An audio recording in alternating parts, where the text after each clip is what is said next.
ಕಾಂಗ್ರೆಸ್ ಹೈಕಮಾಂಡ್ಗೆ ಡಿಕೆಶಿ ದೂರು ಹಿನ್ನೆಲೆ ಉಸ್ತುವಾರಿ ರಣದೀಪ್ ಸುರ್ಜೇವಾಲಾ ಸೂಚನೆ. ಪರಮೇಶ್ವರ್ ನಾಳೆ ಕರೆದಿದ್ದ ಡಿನ್ನರ್ ರದ್ದು.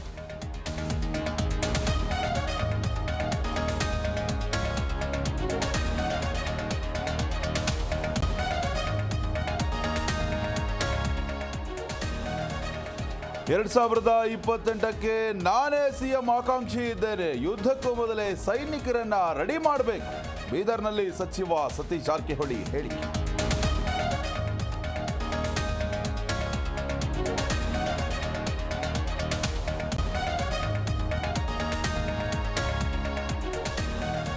ಹಾಸ್ಟೆಲ್ ಹುಡುಗರು ದೃಶ್ಯ ವಿವಾದ, ವಾಣಿಜ್ಯ ಕೋರ್ಟ್ಗೆ ದಾಖಲೆ ಸಲ್ಲಿಸಿದ ರಮ್ಯಾ. ರಾಜಕೀಯಕ್ಕೆ ಬರಲ್ಲ, ಒಳ್ಳೆ ಕಥೆ ಸಿಕ್ಕರೆ ರೆಡಿ ಎಂದ ಪದ್ಮಾವತಿ.